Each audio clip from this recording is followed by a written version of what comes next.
Hello friends, welcome to विज्ञान तक। Friends, मैं कक्षा 11 का अध्याय नंबर 11 अध्याय अर्थात पौधों में परिवहन चैप्टर का क्वेश्चन आंसर कराने वाला हूं। फ्रेंड्स, मैंने इस चैप्टर का पार्ट 1 यानी क्वेश्चन आंसर का पार्ट 1 बना दिया है, जिसमें मैंने क्वेश्चन नंबर 1 से लेकर 7 तक कवर कर दिया है। यह क्वेश्चन आंसर का पार्ट 2 है, जिसमें मैं क्वेश्चन नंबर 8 से आगे क्वेश्चन कराऊंगा। अगर आपने इस चैप्टर का कंप्लीट ट्यूटोरियल तथा पहला वीडियो नहीं देखा है तो ऊपर आपको यहाँ आई बटन पे लिंक मिल जाएगा, वहां से जा करके आप उसे देख सकते हैं ताकि आप इसके क्वेश्चन आंसर को अच्छे से समझ सकें। तो चलिए बिना किसी देर के इस वीडियो को शुरू करते हैं। आज मैं सबसे पहले कराने वाला हूँ प्रश्न संख्या 8, क्योंकि मैंने क्वेश्चन नंबर 1 से 7 तक तो पहले ही करा दिया है। तो चलिए, पहला क्वेश्चन है, रेखा चित्र की सहायता से पौधों में जीव द्रव्य कुंचन की विधि का वर्णन उदाहरण देकर कीजिए। ठीक है, तो इसको पहले करेंगे। फिर ख नंबर क्वेश्चन है, यदि पौधे की कोशिकाओं को उच्च जल विभव वाले विलयन में रखा जाए तो क्या होगा। ठीक है, तो चलिए जानते हैं। पहला कैंसर है, रिक्तिका में पादप कोशिका को अति पराश्रणी विलयन यानी हाइपरटोनिक सॉल्यूशन में रख देने पर कोशिका रस कोशिका से बाहर आने लगता है। यह क्रिया बहिःप्राशन कहलाती है। यानी जब आप कोशिका को क्या कीजिएगा, अति पराशरण विलयन में रख दीजिएगा तो कोशिका रस होता है, जो कोशिका के अंदर द्रव्य होता है, वह बाहर आने लगता है। इसको क्या कहते हैं, बहिःस्रावन, बहिःप्राशन। इसके फलस्वरूप जीव द्रव्य सिकुड़ कर कोशिका की एक ओर एकत्र हो जाती है। ठीक है, तो जीव द्रव्य सिकुड़ जाती है और वह एक तरफ एकत्र हो जाता है। इस अवस्था में कोशिका पूर्ण सलथ यानी फ्लेसिड होती है। इस क्रिया को जीव द्रव्य कुंचन कहते हैं। ठीक है, अब रेखा चित्र के माध्यम से समझना था तो वो भी समझेंगे। देखिए, जीव द्रव्य कुंचित कोशिका की कोशिका भित्ति और जीव द्रव्य के मध्य अति परासरणीय विलयन एकत्र हो जाता है, लेकिन यह विलयन कोशिका रिक्तिका में नहीं पहुंचता है। इससे स्पष्ट है कि कोशिका भित्ति पारगम्य होती है, जबकि रिक्तिका कला अर्ध पारगम्य होती है। अब ये एक आप चित्र देख रहे हैं, इसमें ये एक कोशिका है सिंपल से। इसको जब आप अति परासरणीय विलयन में रखिएगा तो ये धीरे धीरे सिकुड़ती ऐसी हो जाएगी। ठीक है, और ऐसे सिकुड़ जाएगी, इसी को कहते हैं जीव द्रव्य कुंचन। जीव द्रव्य कुंचित कोशिका को आसुत जल या अल्प परासरणीय विलयन में रखा जाए तो कोशिका पुनः अपनी पूर्व स्थिति में आ जाती है। इस प्रक्रिया को जीव द्रव्य विकुंचन कहते हैं। यानी जो संकुचित कोशिका है उसको आप फिर से अल्प परासरणीय विलयन यानी आसुत जल में रखिएगा तो पुनः अपने वाले पुरानी अवस्था में आ जाती है। इस क्रिया को कहते हैं जीव द्रव्य विकुंचन। ठीक है, कोशिका को समपरासरणीय विलयन में रखने पर कोशिका में कोई परिवर्तन नहीं होता। जितने जल अणु कोशिका से बाहर निकलते हैं उतने जल अणु कोशिका में प्रवेश कर जाते हैं। यानी अगर आप समपरासरणीय विलयन में रखते हैं कोशिका को तो उसमें कोई परिवर्तन नहीं होगा। जैसे यहाँ पे देखिए, यहाँ पे क्या है, ये समपरासरणीय विलयन है। जितना जल का अणु बाहर निकलता है उतना ही जल का अणु अंदर जाता है, इसलिए कोशिका को कोई प्रभाव नहीं पड़ता। जबकि यहाँ पे क्या है, यहाँ पे अति परासरणीय विलयन है। यहाँ पे जल का अणु ज्यादा निकल आता है लेकिन अंदर कम जाता है, जिसके कारण कोशिका संकुचित हो जाती है। जबकि ये अल्प परासरणीय विलयन में जल अंदर अधिक प्रवेश कर जाता है, इसलिए कोशिका फिर से फूल जाती है। ठीक है, अब ख नंबर जानते हैं। ख नंबर क्वेश्चन था अल्प परासरणीय विलयन, समझते हैं। तो देखिए, कोशिका रस या कोशिका द्रव्य की अपेक्षा तनु होता है। ठीक है, तो जो कोशिका रस होता है वह क्या होता है, किसकी अपेक्षा, यानी ऐसे समझिए, कोशिका रस या जीव द्रव्य कोशिका की अपेक्षा जो अल्प परासरणीय विलयन होता है ना, वह तनु होता है यानी पतला होता है। इसका जल विभव अधिक होता है, अतः पादप कोशिका को अल्पराशन्य विलयन में रखने पर अंतःपराशन की क्रिया होती है। इस क्रिया के फलस्वरूप अतिरिक्त जल कोशिका में पहुंचकर स्फीत दाब उत्पन्न करता है, यानी टर्जर उत्पन्न करता है, जैसा कि मैंने यहाँ पे इस ऊपर वाले फिगर में दिखाया था। स्फीति दाब भित्ति दाब के बराबर होता है। स्फीति दाब को दाब विभव भी कहते हैं। याद रखिएगा, स्फीति दाब को क्या कहते हैं? दाब विभव कहते हैं। आगे देखते हैं। कोशिका भित्ति की दृढ़ता एवं स्फीति दाब के कारण कोशिका भित्ति क्षतिग्रस्त नहीं होती है। स्फीति या अशून्यता के कारण कोशिका में वृद्धि होती है। मैंने आपको दिखाया कि कोशिका बड़ी हो गई थी। स्फीति दाब एवं परासरण दाब बराबर हो जाने पर कोशिका के जाल का आना रुक जाता है। यानी अब बाहर का दाब और कोशिका के अंदर का दाब जब बराबर हो जाएगा तो जल अंदर आना या बाहर जाना दोनों उसका रुक जाएगा। अब देखते हैं प्रश्न संख्या 9। प्रश्न संख्या 9 है, पादपों में जल एवं खनिज के अवशोषण में माइकोराइजल यानी इसे कवक मूल सहजीवन कहते हैं, तो माइकोराइजल संबंध कितने सहायक होते हैं? उत्तर देखिए।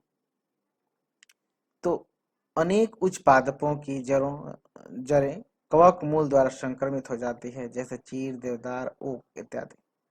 तो जो बड़े पादपों की जो जड़ें हैं वो किससे संक्रमित हो जाती है? तो कवकों से। कवक तंतु की जड़ों की सतह पर बाह्य पादपी कवक मूल बनाता है। कभी कभी कवक तंतु अंदर की ओर पहुंच जाते हैं और अंदर पादपी कवक मूल बनाते हैं।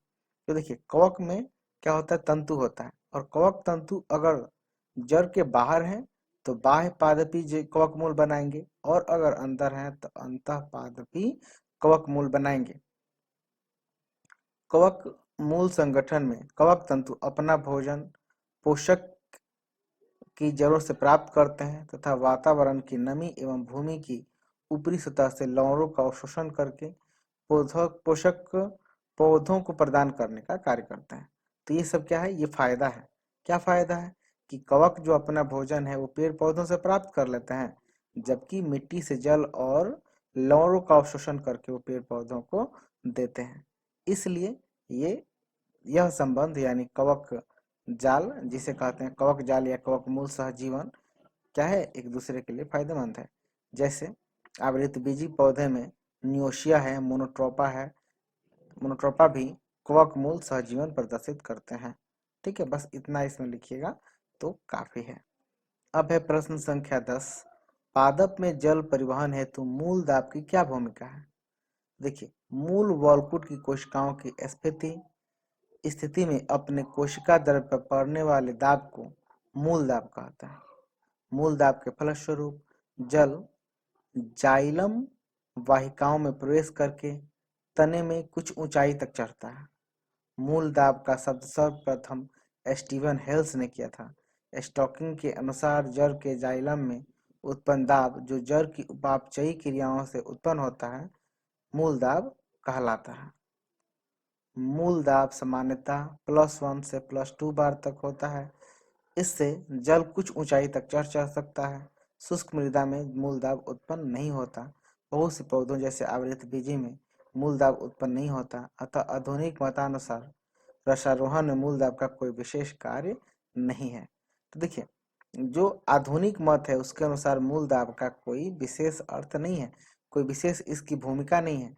हालांकि मूल दाब के कारण कुछ ऊंचाई तक जल चढ़ता है, लेकिन ज्यादा ऊंचा तक नहीं चढ़ता, जैसा कि पहले स्टीवन सेल्स ने और स्टोविन ने ये बताया था मूल दाब के बारे में कि इससे जल ऊपर चढ़ता है। प्रश्न संख्या 11। पादपों में जल परिवहन हेतु वाष्पोत्सर्जन खिंचाव मॉडल की व्याख्या कीजिए। वाष्पोत्सर्जन क्रिया को कौन कौन से कारक प्रभावित करता है? पादपों के लिए कौन उपयोगी है? ठीक है, तो चलिए आंसर जानते हैं। पौधे जड़ों द्वारा जल एवं खनिज लवणों का अवशोषण करते हैं। अवशोषित जल गुरुत्वाकर्षण के विपरीत पर्याप्त ऊंचाई तक पहुंचता है। यह ऊंचाई सिकोया में 370 फुट तक हो सकती है। गुरुत्वाकर्षण के विपरीत जल के ऊपर चढ़ने की क्रिया रसारोहण कहलाती है।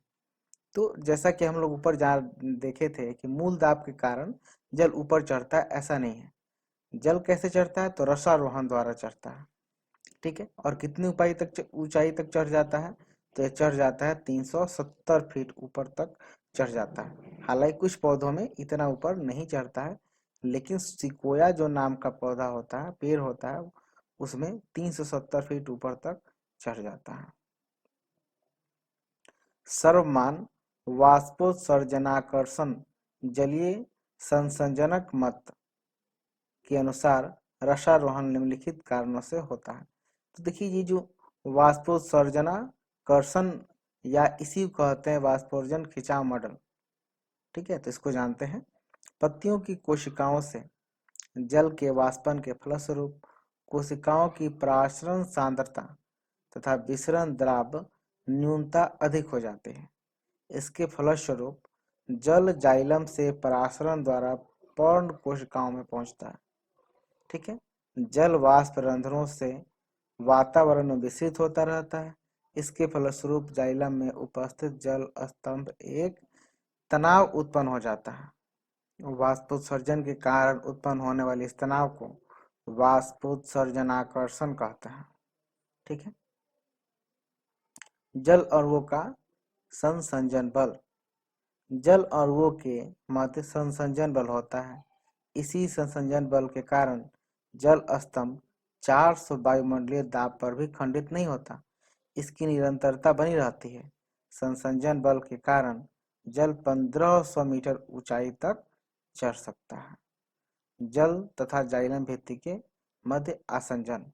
जल की उत्तक कोशिकाओं और जल के अणुओं के मध्य आसंजन का आकर्षण होता है। यह आसंजन जल स्तंभ को सहारा प्रदान करता है। वाष्पोत्सर्जन के कारण उत्पन्न तनाव जल को स्तंभ के ऊपर खींचता है, जिससे जल क्या होता है? ऊपर चढ़ता है। अब देखते हैं वाष्पोत्सर्जन को प्रभावित करने वाले कारक कौन कौन से हैं। तो पौधों में वाष्पोत्सर्जन को प्रभावित करने वाले कारकों को दो समूह में बांटा जाता है, बाह्य कारक और आंतरिक कारक। बाह्य कारक वायुमंडल की अपेक्षा वायुमंडल की अपेक्षित आर्द्रता वायुमंडल की अपेक्षित आर्द्रता कम होने पर वाष्पोत्सर्जन अधिक होता है। अपेक्षित आर्द्रता अधिक होने पर वाष्पोत्सर्जन की दर घट जाती है। ठीक है, तो आर्द्रता कम होगी तो वाष्पोत्सर्जन अधिक होगा, जबकि आर्द्रता अधिक होगी तो वाष्पोत्सर्जन की दर घट जाएगी। चलिए, प्रश्न संख्या है 12 है, पादपों में जाइलम रसारोहण के लिए जिम्मेदार कारकों की व्याख्या कीजिए। ठीक है, तो देखते हैं। गुरुत्वाकर्षण के विपरीत मूल रोमों में पत्तियों तक कोशिका रस के ऊपर तक चढ़ने की क्रिया को रसारोहण कहते हैं। रसारोहण मुख्य रूप से वाष्पोत्सर्जन के कारण होता है, वाष्पोत्सर्जनाकर्षण के कारण होता है। यह निम्नलिखित कारकों पर निर्भर करता है। सबसे पहले किस पर निर्भर करता है? तो संसंजन पे, यानी जल और वो के मध्य का आकर्षण जो होता है वही संसंजन कहलाता है। दूसरा आसंजन पे, जल और वो के ध्रुवीय सतह से आकर्षण के बीच। ठीक है, यानी जो जल और वो का ध्रुवीय सतह होता है और उत्तक के बीच में जो के सतह के बीच जो आकर्षण बल लगता है उसको आसंजन कहते हैं। और तीसरा होता है पृष्ठ तनाव, जल और वो की द्रव अवस्था में गैसीय अवस्था। ठीक है, तो इन कारण से होती है।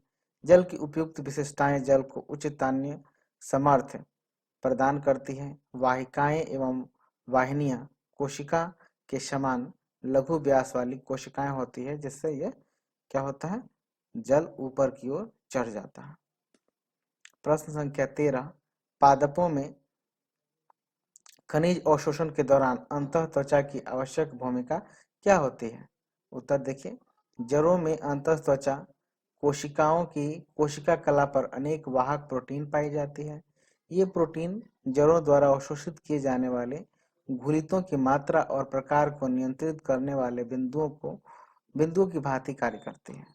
अंतः त्वचा को सुबेरिनियम कैस्पेरिये पट्टियां द्वारा खनिज या खुलित पदार्थों के आयंस या अणुओं का परिवहन एक ही दिशा में होता है।